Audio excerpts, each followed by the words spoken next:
Hər vaxtınız xeyir olsun, hörmətli tamaşaçılar. Həftə ərzində dünyada və regionda baş verən ən son yenilikləri mən isə çatdıracağım. Əvvəlcə anonslara nəzər salaq.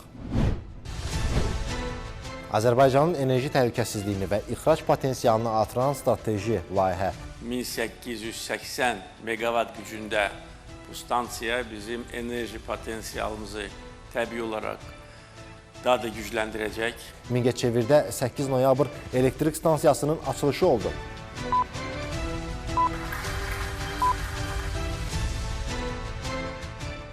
Yeni stansiya hansı perspektivləri vəd edir?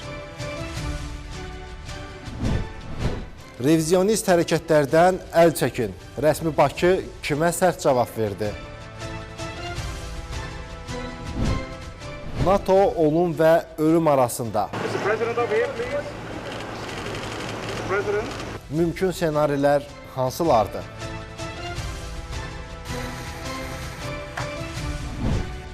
Ermənistanda qarşıdurma pik həddə çatdı. Hakimiyyəti ələ keçirməyə cəhd edənlər kimlərdir? Davam edirik. Prezident İlham Əliyevin Azərbaycanın bölgələrinə mütəmadi səfərləri regionların sosial-iqtisadi inkişafına təkan verməklə aparılan işlərlə yerində tanış olmaq baxımından da mühüm əhəmiyyət daşıyır.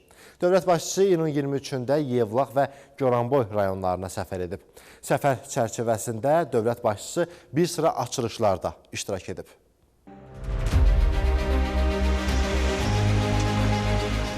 Prezident İlham Əliyev xalqımızın ümumilli lideri Heydər Əliyevin Yevlax şəhərinin mərkəzində ucaldılan abidəsini ziyarət edərək önünə gül dəstəsi qoydu.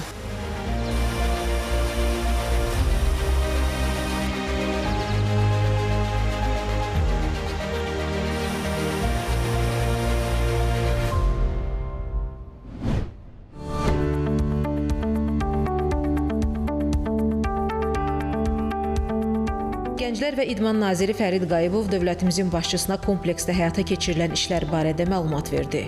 Bu kompleks Prezident İlham Əliyevin fərmanı ilə təsdiq edilmiş Azərbaycan Respublikası regionlarının sosial-iqtisadi inkişafı dövlət proqramı çərçivəsində inşa olunur. Kompleksin ümumi sahəsi 17.000 kvadrat metrdir. Tikili altı sahəsi 9.500 kvadrat metrdir. Bundan əlavə kompleksin baş planına əsasən kompleksin ərazisində stadionun tikintisinə başlanılmışdır. Eyni zamanda 2 ədəd mini futbol meydançası fəaliyyət göstərəcəkdir. Kompleksimizdən həm idmançıların, həm Yevlax şəhər sakinlərinin istifadəsi üçün otel də fəaliyyət göstərəcəkdir. Otelimiz ümumiyyətcə 21 otaqdan ibarətdir, 42 çarpayı yerlikdir. Bu da kompleksimizin tam burada müxtəlif növ təlim məşqlərində keçirilməsinə imkan verəcəkdir.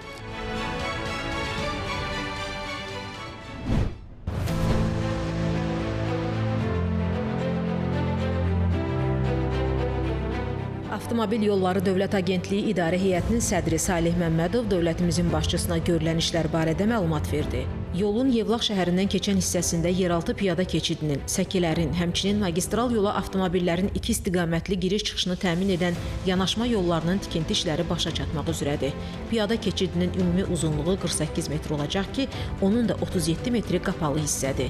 Eni 7 metr olan yanaşma yollarının ümumi uzunluğu isə 3,2 kilometrdir. Qeyd edək ki, Bakı, Ələt, Qazax, Gürcüstanla dövlət sərhədi magistral avtomobil yolu beynəlxalq nəqliyyat dəhlizinin Azərbaycandan keçən tərkib hissəsidir. Bu yolun müasir səviyyədə qurulması şərq-qərb və şimal-cənub nəqliyyat dəhlizlərinin kəsişməsində yerləşən Azərbaycanın beynəlxalq nəqliyyat daşımalarında rolunu daha da gücləndirir.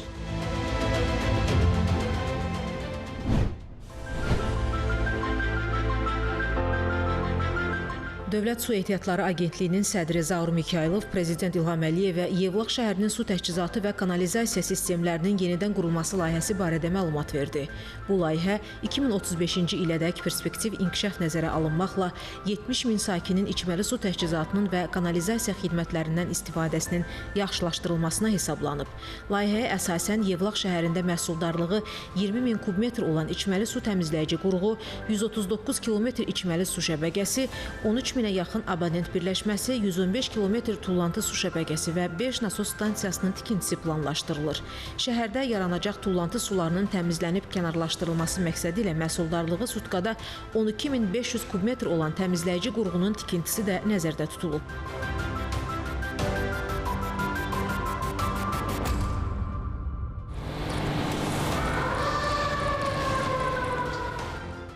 Yevlax şəhərində Kür çayının sağ sahilində məhsuldarlığı sutkada 20.000 kubmetr olan qum süzgəc texnologiyalı təmizləyici qurğu inşa edilmişdir. Qurğuda 16 ədəd süzgəc, 2 ədəd ümumi tutumu 2500 kubmetr olan su anbarı inşa edilmişdir.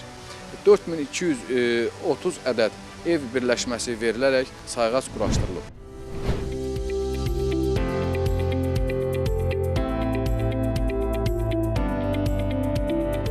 Azərenerji Açıq Səhmdar Cəmiyyətinin İdarə Heyətinin sədri Babar Rzayev dövlətimizin başçısına görülən işlər barədə məlumat verdi.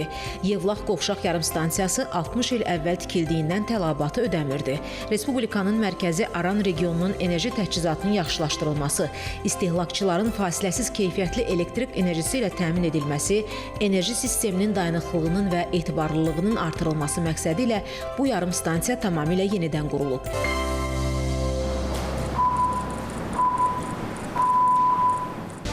Yarımstansiyanın ərazisində bütün zəruri avadanlıq, qurğu və simulyatorlarla təmin edilən 3 mərtəbəli regional təlim, tədris və laboratoriya mərkəzi yaradılıb. Mərkəzdə 12 fərqli istiqamət üzrə mühəndis hazırlığı və ixtisas artırma kursları təşkil olunacaq.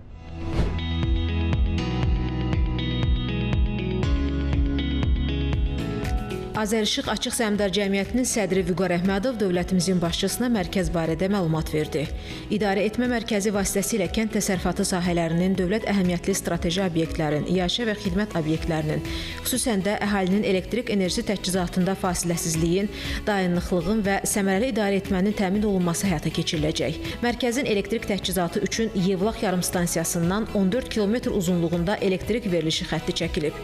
Dəliməmmədli, Kürəkçay, Ağdaş, Ağsu, Tərtər və Dəmir Beton məmulatları yarımstansiyaları mərkəzi Aran regional SKADA idarə etmə mərkəzinə inteqrasiya olunub. Bununla da vahid mərkəzdən operativ dispetçer xidməti tərəfindən texniki parametrlərin daimi izlənməsi və idarə olunması təmin edilib.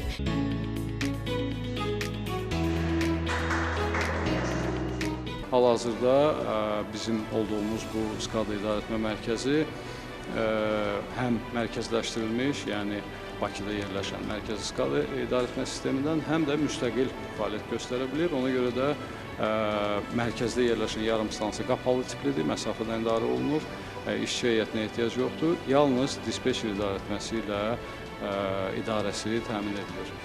Əlavə olaraq mərkəzin həyətyanı sayəsində istifadə üçün daha əlverişli olan bir ərazidə, yol kənarında elektrikli nəqliyyat vasitələri üçün enerji doldurma cihazları yerləşdirilib. Tələb olunan enerjinin bir hissəsi mühafizə örtüyünün üzərində quraşdırılmış günəş panellərindən alınan enerji ilə təmin edilir.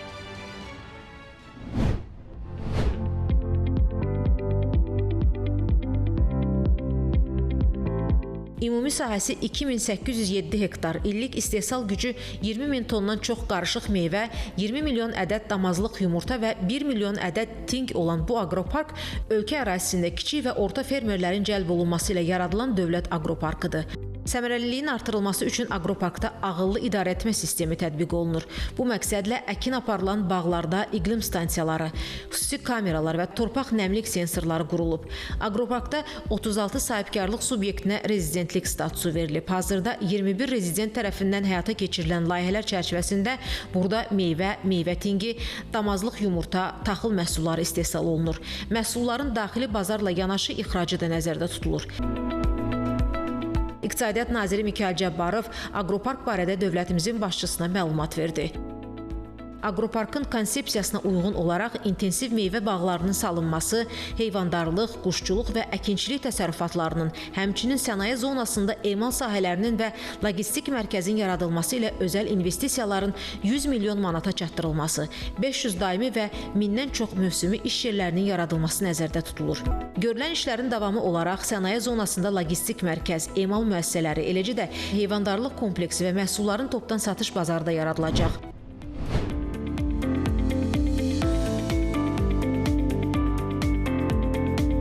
Goranboy rayonunun Qazanbulaq kəndində yaradılan müəssisə gips karton, astar və üzlük gips məhsulları istehsal edəcək. Müəssisədə il ərzində 10 milyon kvadrat metr gips karton lövhə, 150 min ton gips əsaslı quru qarışıqlar istehsal olunacaq.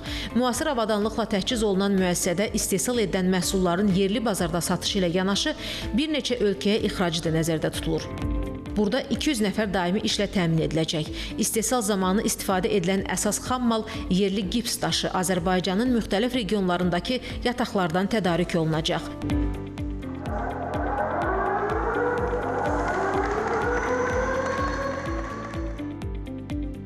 Növbəti mərhələdə kalsit və perlit istehsalı xətlərinin qurulması planlaşdırılır ki, bu da məhsulların maya dəyərinin aşağı düşməsinə səbəb olacaq. Bununla yanaşı, gələcək inkişaf strategiyası çərçivəsində müəssisə fəaliyyətini genişləndirərək metal profil istehsalının təşkilini hədəfləyir. İnvestisiya dəyəri 33 milyon manat olan müəssisənin ümumi sahəsi 5 hektardır. Azərbaycan Biznesin İnkişafı Fondu tərəfindən müəssisəyə 3,9 milyon manat güzəştli kredit ayrılıb. Son illərdə Azərbaycan enerji idxal edən ölkədən Cənubi Qafqazda ən böyük elektrik enerjisi istehsalçısı və ixracatçısına çevrilib.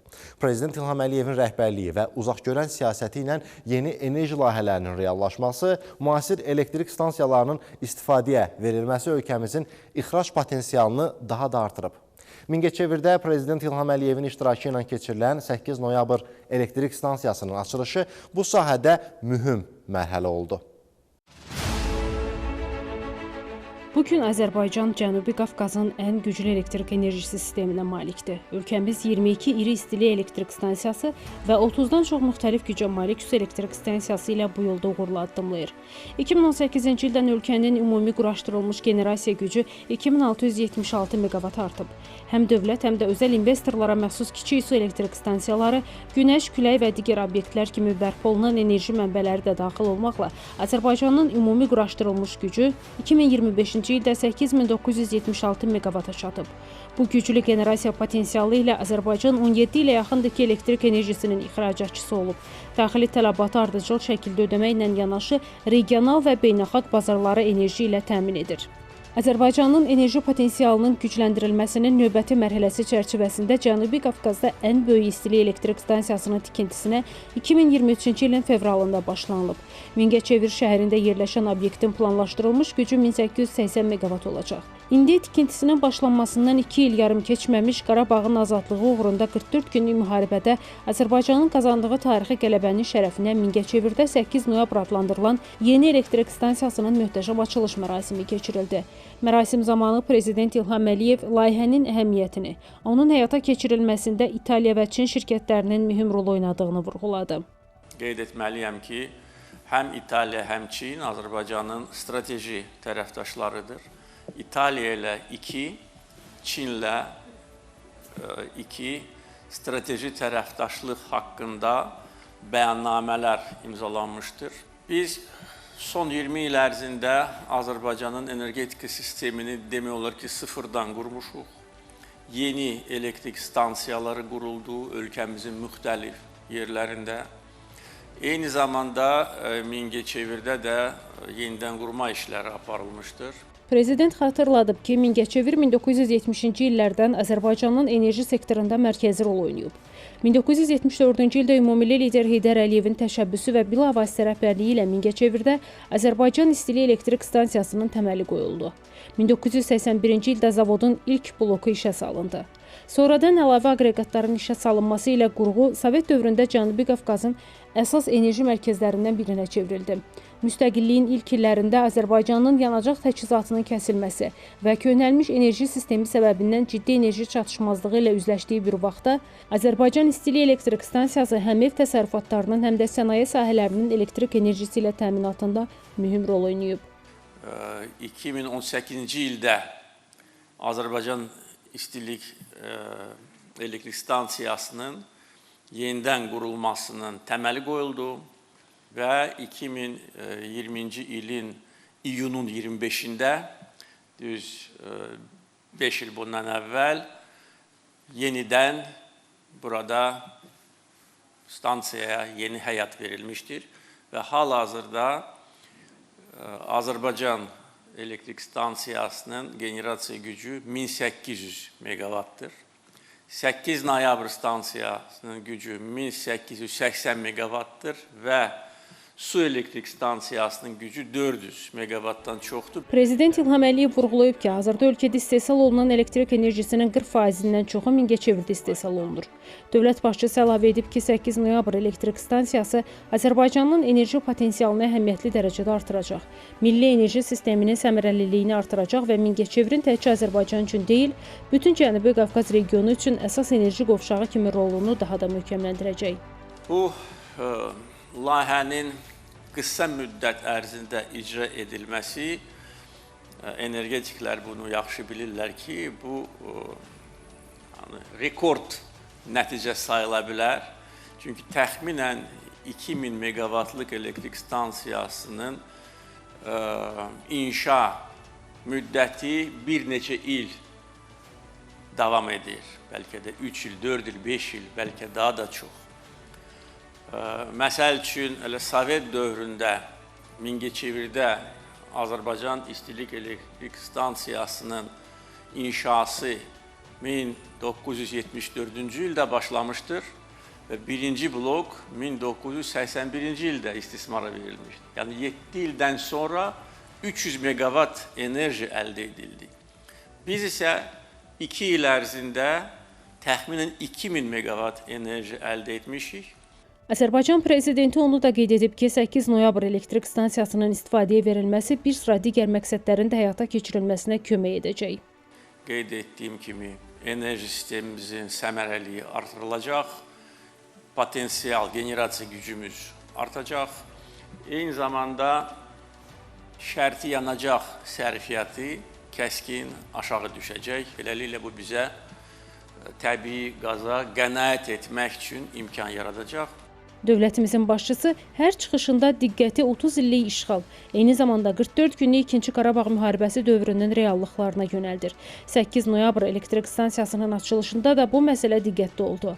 Prezident İlham Əliyev torpaqlarımızın uzun illər işğal altında olduğunu, 2-ci Qarabağ müharibəsində Ermənistanın nəinki şəhər kəndlərimizi və yaşayış obyektlərini məqsədyönlü şəkildə atəş altında saxladığını, hətta Mingəçevirə də öz raketlərini göndərməyi unutmadığını önə çəkdi. Bunun da məqsədi bizim enerji infrastrukturumuzu iflic vəziyyətinə salmaq idi.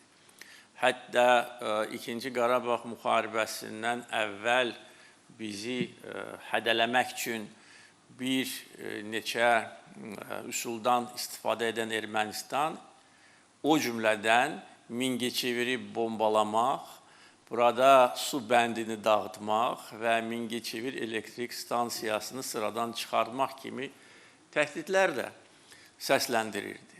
Və buraya, bu əraziyə düşən həm mərmilər, həm də ki, uzaq mənzilli raketlər bunun əyani sübutudur. Bu, dinc əhaliyə, mülki infrastruktura yönəlmiş təcavüz idi və hərbi cinayətdir. Daha sonra Prezident İlham Əliyev və İtaliyanın şirkətlər və Made in Italia naziri Adolfo Urso stansiyanın açılışını etdilər. Prezident İlham Əliyev və qonaqlar Vətən müharibəsi zamanı Ermənistan tərəfindən bu stansiyaya atılan raketin düşdüyü əraziyə baxdılar. Qeyd edək ki, 2020-ci il oktyabrın 4-də stansiyanın ərazisinə böyük dağıdıcı qüvvəyə malik Smerç reaktiv yaylım atəşli raket atılıb. Raket 6-cı və 7-ci enerji bloklarının arasındakı sahəyə düşüb. Bundan başqa 2020-ci il oktyabrın 11-də ikinci dəfə atılan raket isə idarəetmə mərkəzinin yaxınlığına düşüb. Müvafiq müdafiə sistemlərinin qabaqlayıcı tədbirləri nəticəsində atılmış raketlər zərərsizləşdirilib. Sonra dövlətimizin başçısı və açılışda iştirak edən qonaqlar stansiyanın ərazisini gəziblər.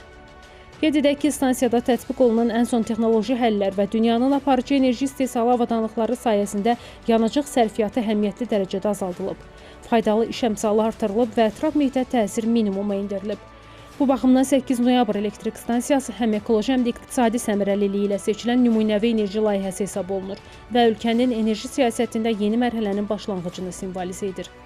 Stansiyada istifadə olunan texnologiyalar nəticəsində şərti yanacaq sərfiyyatının azaldılması nəticəsində ildə 1 milyard kubmetr təbii qaza qənaət olunacaq.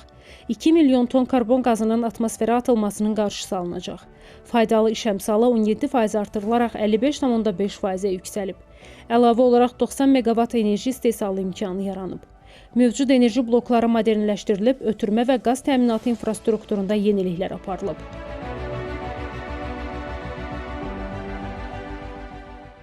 Adətən bu cür böyük stansiyaların tikintisi 3-5 ilə icra edildiyi halda Azərbaycan bunu 2 il ərzində həyata keçirə bildi. Dünyanın bir çox ölkələrindəki bənzər layihələrə xərclənən vəsaitlə müqayisədə bu stansiyanın inşasına kifayət qədər az vəsait sərf olunub. Elektrik stansiyası Azərbaycanın enerji təhlükəsizliyini və ixrac potensialını artıran strateji layihədir. Həmçinin İtaliya və Çin şirkətlərinin bu layihəyə cəlb edilməsi beynəlxalq əməkdaşlığın göstəricisidir. Qeyd edək ki, Prezident İlham Əliyev Mingəçevirdə İtaliyanın şirkətlər və Made in Italy nazirinin başçılıq etdiyi nümayəndə heyətini qəbul edib. Söhbət zamanı dövlətimizin başçısının Adolfo Urso ilə görüşləri məmnunluqla xatırlandı. Dövlətimizin başçısı Adolfo Urso'nun 8 noyabr elektrik stansiyasının açılışında iştirakına görə minnətdarlığını bildirdi. Gələcəkdə də birgə layihələrin həyata keçiriləcəyinə ümidvarlığını ifadə etdi. Qonaq İtaliyanın 8 noyabr elektrik stansiyasının inşasında iştirakını ölkələrimiz arasında dostluğun və uğurlu əməkdaşlığın göstəricisi kimi dəyərləndirdi. Azərbaycana dəfələrlə səfər etdiyini xatırlayan Adolfo Urso bu tədbirdə iştirakından məmnunluğunu bildirdi. O, 2020-ci ildə Gəncə və Ağdam şəhərlərinə səfərinə toxundu. Prezident İlham Əliyev Adolfo Urso'nun işğaldan azad edilmiş torpaqlarımızda Avropa ölkəsini təmsil edən ilk xarici yüksək səviyyəli şəxslərdən biri olduğunu vurğuladı və buna görə minnətdarlığını bildirdi. Dövlətimizin başçısı hazırda işğaldan azad edilmiş ərazilərimizdə geniş miqyaslı quruculuq işlərinin aparıldığını və orada artıq 3 beynəlxalq hava limanının istifadəyə verildiyini dedi. Söhbət zamanı münasibətlərimizin strateji xarakter daşıdığı qeyd edildi. Siyasi əlaqələrimizin çox yüksək səviyyədə olmasından məmnunluq ifadə olundu. Azərbaycan-İtaliya əməkdaşlığının daha da genişləndirilməsində yüksək səviyyəli qarşılıqlı səfərlərin roluna toxunuldu. Görüşdə hökumətlərarası komissiyanın fəaliyyətinin vacibliyi bildirildi. Enerji, o cümlədən bərpa olunan enerji, metallurgiya, kənd təsərrüfatı, əczaçılıq, elm, təhsil, mədəniyyət və digər sahələrdə əməkdaşlığın genişləndirilməsi ilə bağlı fikir mübadiləsi aparıldı. İtaliya şirkətlərinin işğaldan azad edilmiş ərazilərimizdə həyata keçirilən bərpa və quruculuq işlərində iştirakı qeyd edildi. Azərenerji ilə Ansaldo şirkəti arasında əməkdaşlığın perspektivlərinə dair məsələlər müzakirə olundu. Sonra xatirə şəkli çəkdirildi.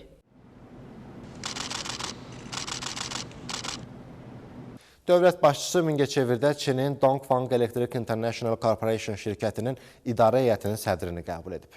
Görüşdə Dongfang Electric International Corporation şirkətinin 8 noyabr elektrik stansiyasının inşasında iştirakında roluna toxunuldu. Azərbaycanla Çinin bu şirkəti arasında əməkdaşlığın perspektivləri ilə bağlı məsələlər ətrafında fikir mübadiləsi aparıldı. Sonda xatirə şəkli çəkdirildi. İyunun 26-sında Azərbaycan Respublikasının Prezidenti İlham Əliyevlə İran İslam Respublikasının Prezidenti Məsud Pezeşkiyan arasında telefon söhbəti olub. Dövlətimizin başçısı İranla İsrail arasında baş vermiş qarşıdurma ilə əlaqədar ölkəmizin mövqeyini və regionda vəziyyətin gərginləşməsi ilə bağlı Azərbaycanın narahatlığını bir daha ifadə edib. Prezident İlham Əliyev son hadisələr zamanı İran vətəndaşlarının həlak olması ilə əlaqədar başsağlığını çatdırıb. Allahdan onlara rəhmət diləyib, yaralananların tezliyi ilə sağalmalarını arzulayıb. Dövlətimizin başçısı İran-İsrail qarşıdurmasının dayandırılması, atəşkəsin əldə olunması ilə bağlı Məsud Pezeşkiyana təbriklərini çatdırıb, bölgədə sülhün və əmin-amanlığın vacib şərt olduğunu bir daha qeyd edib. Məsud Pezeşkiyan başsağlığına görə təşəkkürünü bildirib. Telefon söhbəti əsnasında dövlət başçıları ikitərəfli münasibətlərin perspektivləri ilə bağlı fikir mübadiləsi aparıb, Məsud Pezeşkiyanın Azərbaycana uğurlu səfərini məmnunluqla xatırlayıb və səfər çərçivəsində əldə olunan razılaşmaların həyata keçirilməsi istiqamətində birgə səylərin davam etdirilməsinin vacibliyini vurğulayıblar. Prezident İlham Əliyev Məsud Pezeşkiyanı iyulun əvvəlində Azərbaycanda keçiriləcək İqtisadi Əməkdaşlıq Təşkilatının sammitinə bir daha dəvət edib. İyunun 24-25-də NATO'nun baş katibi Mark Rutte'nin sədrliyi ilə Haqada NATO'nun növbəti zirvə toplantısı keçirilib. Bu, alyansın qurucu üzvü olan Hollandiyada NATO'nun ilk sammitidir. Toplantının əsas mövzusu isə müdafiə xərclərinin artırılması olub. Sammit daha nələrlə yadda qalıb? İzləyək. Əvvəldə sammitin əsas mövzusunun İran və Yaxın Şərqdən gələn təhlükə olduğu bildirilsə də, alyansın gündəliyində duran başlıca məsələ üzv ölkələrin müdafiə xərclərini artırmağı razılaşdırması oldu. Bu, ABŞ-nin təşəbbüsü ilə irəli sürülən təklifdir. Rusiyanın Ukraynaya qarşı müharibəsi isə ikinci və daha doğrusu sonraki plana keçib. Haaqa sammitində alyans üzvləri müdafiə xərclərini ümumi daxili məhsulun 5%-nə qədər artırmağa razılaşıblar.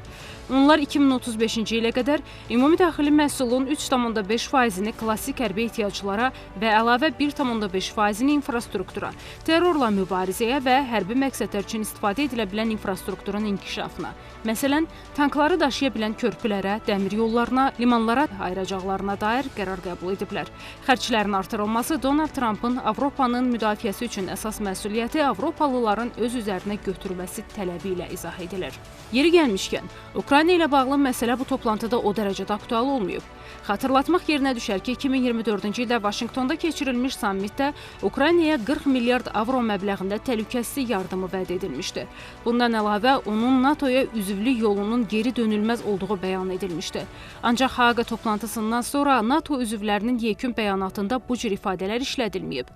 Sammitin yekun sənədində Ukraynanın alyansa dönməz yolu haqqında fikirlərin olmadığı da diqqət çəkən hadisədir. Belə ehtimal edilir ki, Ukraynanın NATO-ya üzvlüyü hazırki situasiyada çox təhlükəlidir. Bundan da NATO, Rusiya-Ukrayna müharibəsində Avropadakı müttəfiqlərinin mövqeyindən müəyyən mənada yayındı desək, yanılmarıq. Hətta Ukraynanın problemlərinin Haaqada çox aktiv müzakirə olunmadığı da bunu təsdiqləyir. Məlumatlara əsasən NATO-Ukrayna Şurasının görüşü də ləğv edilib. Ukrayna prezidenti Volodimir Zelenski yalnız sammitin açılış şərəfinə verilən şam yeməyinə dəvət olunub. Bununla belə, NATO-nun baş katibi Mark Rutte bildirib ki, yekun bəyanatda Ukrayna haqqında vacib ifadələr, o cümlədən 2035-ci ilə qədər müdafiə xərclərinin ona bağlanması və Ukraynanın mübarizəni davam etdirməsi zərurəti də var. Alyansın müxtəlif münaqişələrdən müstəqil qərar qəbul etməməsi, yaxud tərəddüdlü mövqeyi ona edilən ümidləri doğrultmadığını göstərir. Bu, 32 dövlətin hərbi siyasi maraqlarının daşıyıcısı olan alyansda maraq və mövqelərin də üst-üstə düşmədiyini isbatlayır. Belə bir vəziyyət həm də alyansın perspektivinə şübhələri artırır. Çünki ona üzv olmaq istəyən, buna görə ərazisinin bir hissəsi işğal və ilhaq edilmiş Ukraynanın maraqlarının təmin edilməməsi alyansa üzv olmağın təhlükəsini nümayiş etdirir. Donald Trumpın təşəbbüsü ilə alyansın müdafiə xərclərinin artırılması bu təşkilatda əsas söz sahibini göstərdi. NATO-nun bu sammiti dövlət və hökumət başçılarının iki tərəfli görüşləri ilə daha çox yadda qaldı. Türkiyə prezidenti Rəcəb Tayyib Ərdoğanın NATO sammiti çərçivəsində Donald Trumpla görüşünü örnək göstərmək olar. Görüşdə iki ölkə arasında münasibətlər, regional və qlobal məsələlər müzakirə edilib.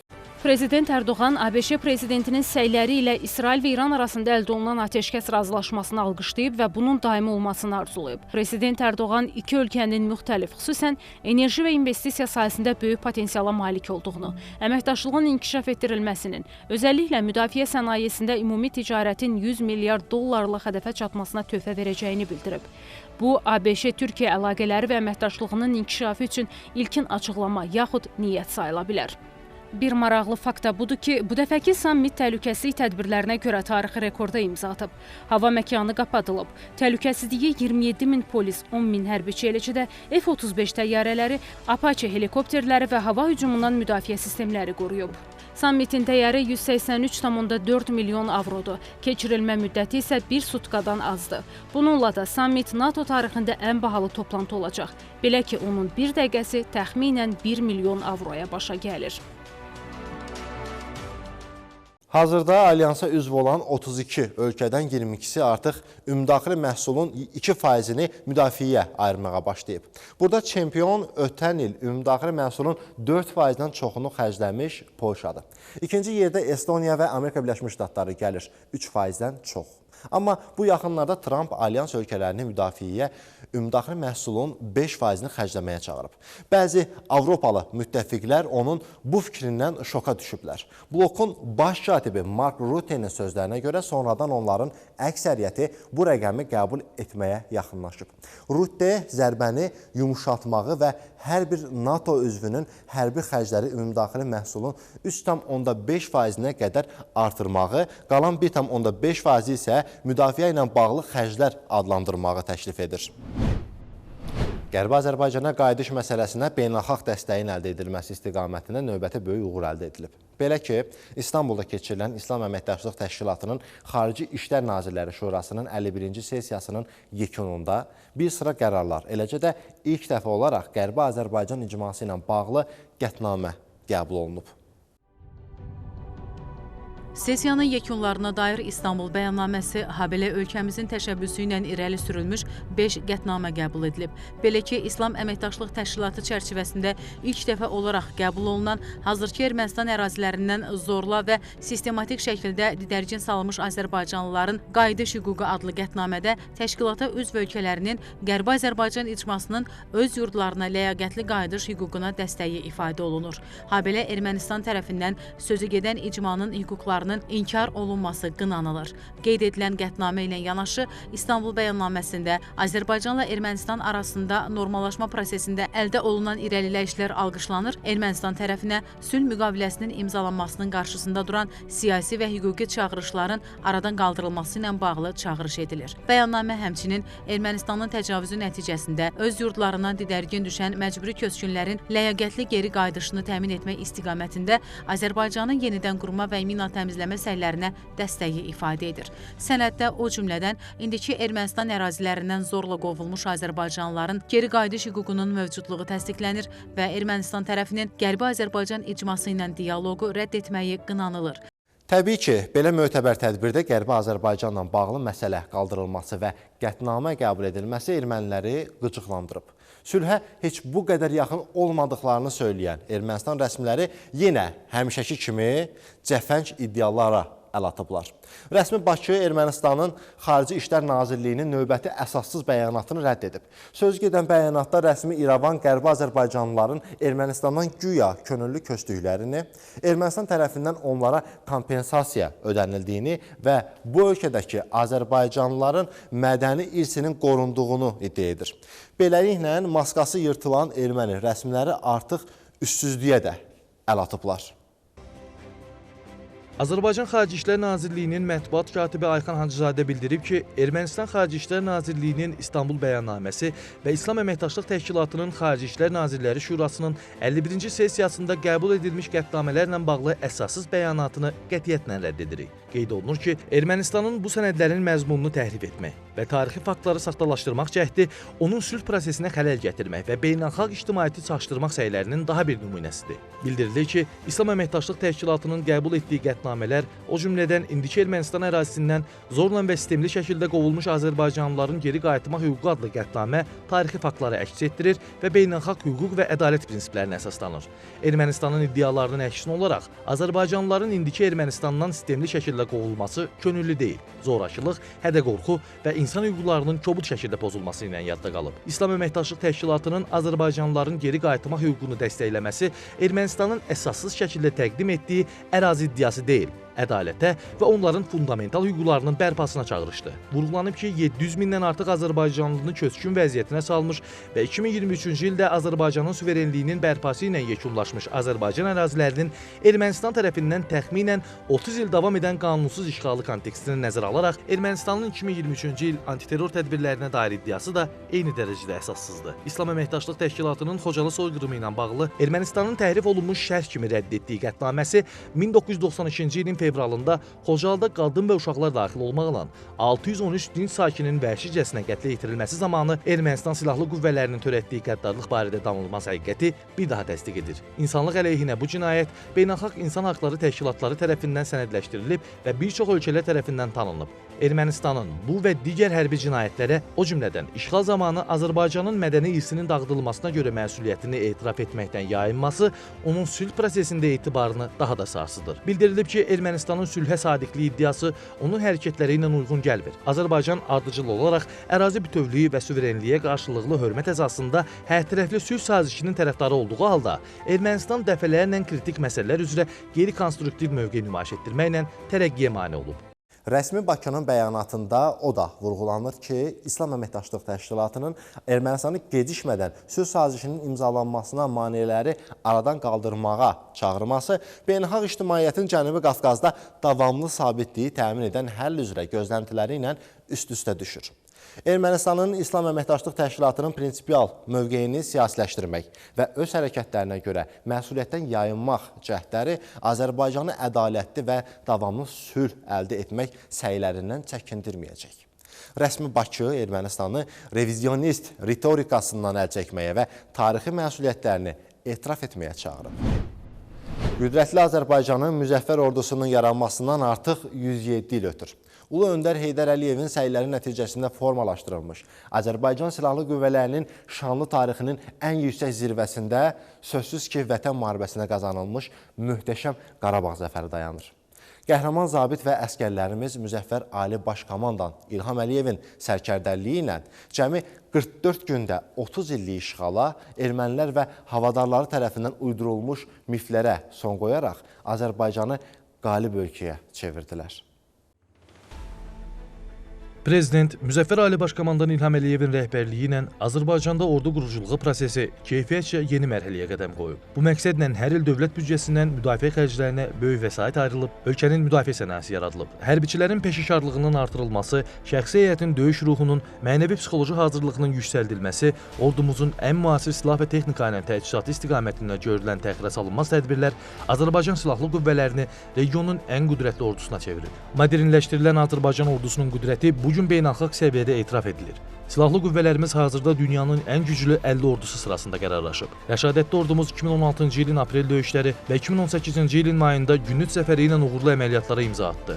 Həmin nailiyyətlərin davamı olaraq bir neçə ildən sonra üçrəngli bayrağımız Şuşa və Xankəndi zirvəsinə sancıldı. Qəhrəman zabit və əsgərlərimiz Müzəffər Ali Baş Komandan İlham Əliyevin sərkərdəliyi ilə cəmi 44 gündə 30 illik işğala və uydurulmuş miflərə son qoyaraq Azərbaycanı qalib ölkəyə çeviriblər. 2023-cü ilin sentyabrında Qarabağda keçirilmiş və 24 saat tamam olmadan düşmənin ağ bayraq qaldırmağa məcbur olduğu lokal xarakterli antiterror tədbirləri nəticəsində suverenliyimiz və ərazi bütövlüyümüz tam bərpa olunub. Bütün bunlar göstərir ki, Azərbaycan ordusu istənilən vaxt qarşıya qoyulan bütün döyüş tapşırıqlarını icra etməyə qadirdir. Azərbaycan ordusu vətən müharibəsi zamanı 2900-dən çox əskər və zabitini şəhid verdi. Bu şanlı qələbəni xalqımıza yaşatmış rəşadətli ordumuzun qəhrəmanlığını yüksək qiymətləndirən dövlətimizin başçısı Müzəffər Ali Baş Komandan İlham Əliyev imzaladığı sərəncamlara əsasən ərazi bütövlüyümüzün bərpasında iştirak etmiş hərbi qulluqçularımızı müxtəlif orden və medallarla təltif edib. Prezident İlham Əliyevin 2025-ci il iyunun 25-də imzaladığı sərəncama əsasən Azərbaycan Respublikasının müstəqilliyinin, ərazi bütövlüyünün qorunub saxlanılmasında xüsusi xidmətlərinə, öz xidməti vəzifələrini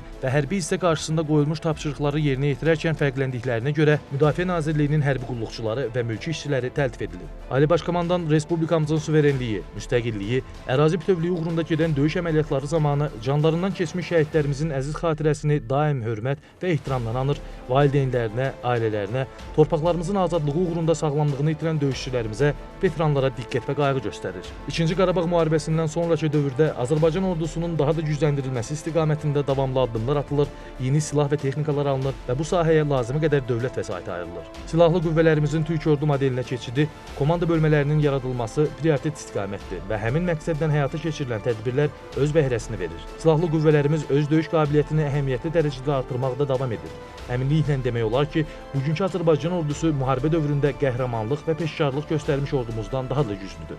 Bugün qürur hissi ilə deyə bilərəm ki, biz Silahlı Qüvvələr gününü müzəffər ordu kimi, qalib xalq kimi qeyd edirik. Bu tarixi nailiyyətdir. Azərbaycan xalqının çox əsirlik tarixində buna bənzər parlaq zəfər olmamışdır.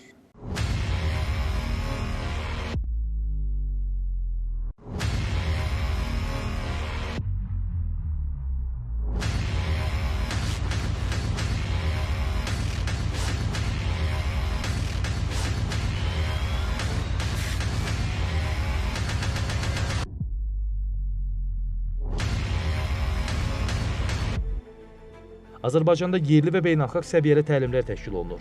Bu ilin birinci yarısında Azərbaycan ordusunda hərbi qulluqçuların peşkarlığının artırılması, döyüş hazırlığının daha da yüksəldilməsi məqsədi ilə plana uyğun təlim və məşq toplanışları təşkil edilib. Hesabat dövründə Azərbaycan və müxtəlif dövlətlərin iştirakı ilə ümumilikdə 14 birgə beynəlxalq təlim keçirilib. Təlimlərə cəlb edilən hərbi qulluqçular öz funksional vəzifələrinin faktiki icrasında təcrübə qazanır, bilik və bacarıqlarını təkmilləşdirirlər.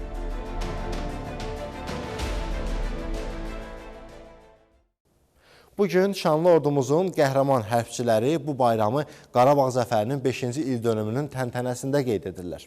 Üstənkli Azərbaycan bayrağının dalğalandığı hər nöqtədə vətənə ləyaqətlə xidmət edənlər xalqımızın rahat yaşamasının qarantıdır. Bizə qələbə bəxş edən silahlı qüvvələrimizin bayramını ürəkdən təbrik edir, uğurlarının və qələbələrin davamlı olmasını diləyirik. Yaşasın müzəffər ordumuz. Ermənistanda siyasi böhran indi kulminasiya nöqtəsinə çatıb.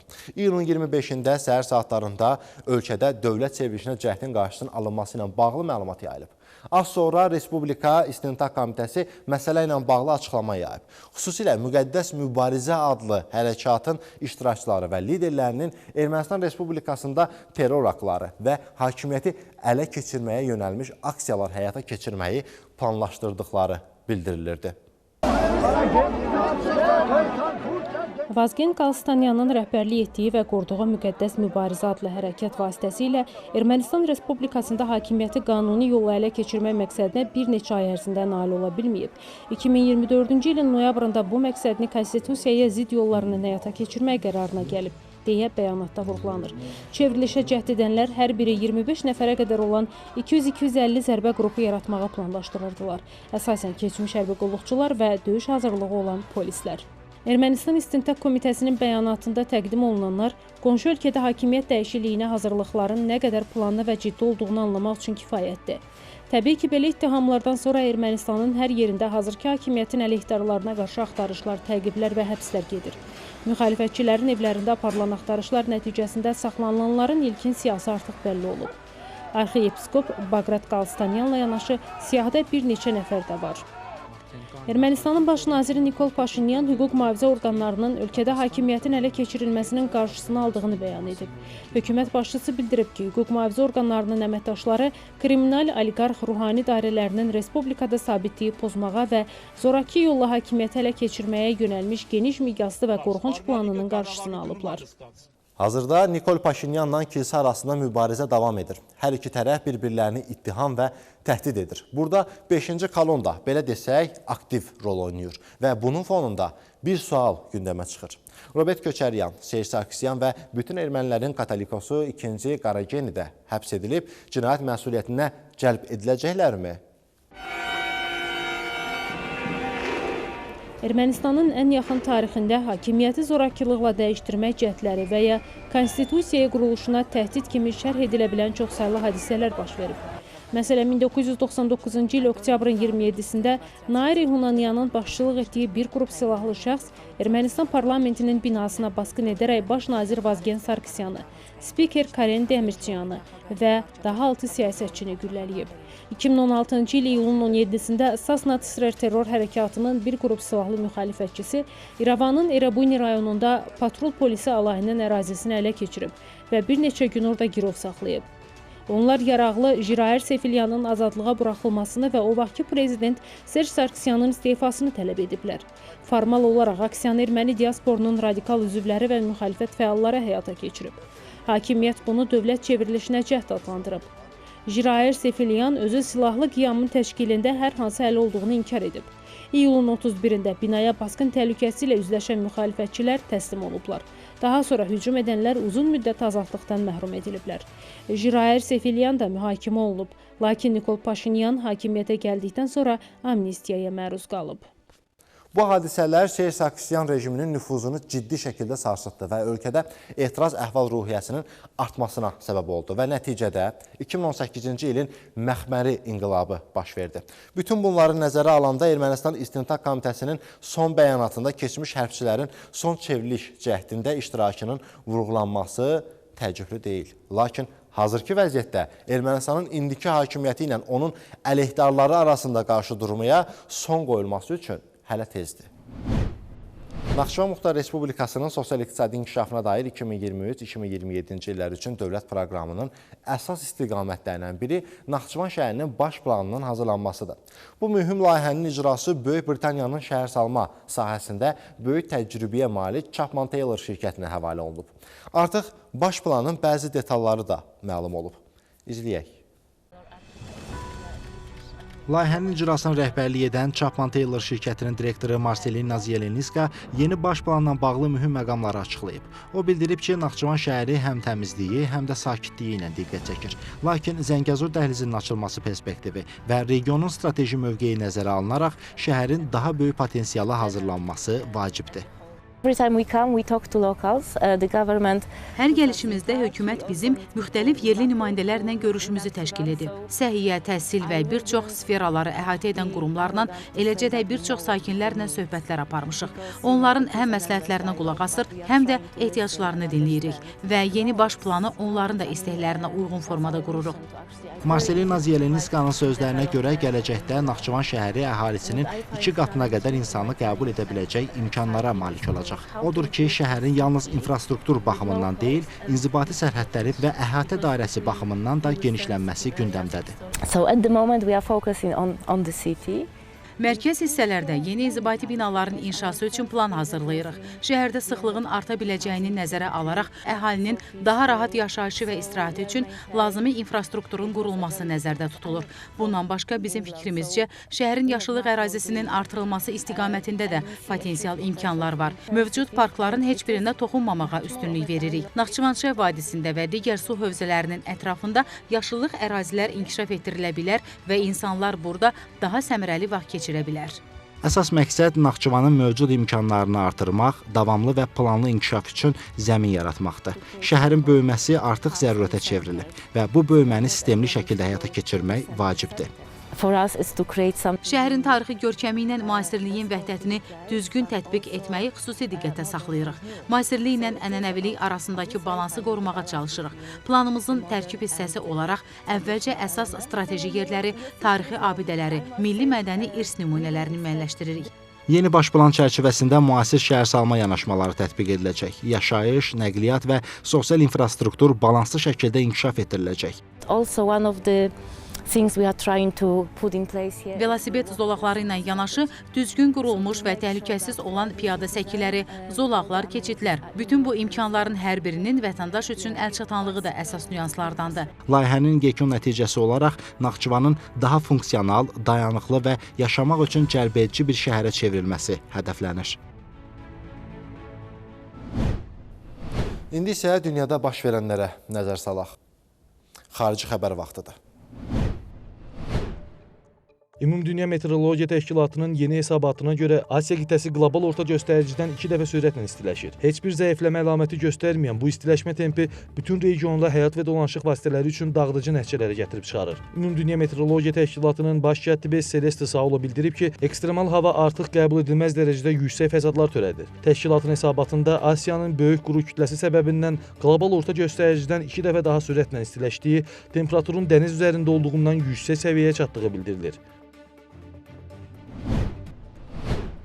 Fransa qan müəssisəsi qan qrupu sistemlərinə dair mühüm elmi yeniliyə imza atıb. Qurumun yaydığı rəsmi açıqlamaya əsasən, tədqiqatçılar Karib dənizində yerləşən Guadeloupe adasında olan bir qadından əvvəllər elmi ədəbiyyatda məlum olmayan Qvada mənfi adlandırılan yeni qan qrupu müəyyən ediblər. Bu nadir kəşf Beynəlxalq Qan Köçürmə Cəmiyyəti tərəfindən rəsmən tanınaraq dünyada təsdiqlənmiş 48-ci qan qrupu sistemi kimi qeydə alınıb. Yeni qan qruplarının müəyyən edilməsi xüsusilə nadir qan tiplərinə sahib xəstələrə göstərilən tibbi xidmətin dəqiqliyini və effektivliyini artırmaq baxımından mühüm əhəmiyyət kəsb edir. İtaliyada məşhur Fiat Panda avtomobil modelinin qeyri-adi versiyası görüntülənib. Avtomobilin kuzovu insizləşdirilib və təkərləri bir-birinə daha yaxın yerləşdirilib. Qeyri-standart ölçülərə baxmayaraq avtomobil kifayət qədər hərəkətli görünür. Qeyri-adi nəqliyyat vasitəsinin videoları tez bir zamanda sosial şəbəkələrdə yayılıb. Kadrlarda ensiz avtomobilin sərbəst hərəkət etdiyi və yoldan keçənlərin təəccüb dolu reaksiyasına səbəb olduğu əks olunub. Çilidə yerləşən Vera Rubin rəsədxanası dünyanın ən böyük rəqəmsal kamerası ilə əldə etdiyi ilk görüntüləri ictimaiyyətə təqdim edərək astronomlar arasında böyük maraq doğurub. 3200 megapiksellik bu qabaqcıl kamera aprel ayında teleskopun tikintisi tamamlandıqdan sonra başlayan sınaq mərhələsində istifadə edilib. Söz gedən görüntülər göy cisimlərinin və qalaktik strukturlarının yüksək dəqiqliklə və geniş miqyasda müşahidə olunmasını mümkün edən yeni nəsil texnologiyanın imkanlarını nümayiş etdirib. Görüntülərin birində süd yolunun iyonlaşmış hidrogenlə zəngin bölgəsində yerləşən trifit dumanlığı və laqum dumanlığı əks olunub. Belə, hörmətli tamaşaçılar, həftə ərzində dünyada və regionda baş verən ən son yenilikləri sizin diqqətinizə çatdırmağa çalışdıq. Yenidən görüşmək ümidi ilə sağ olun.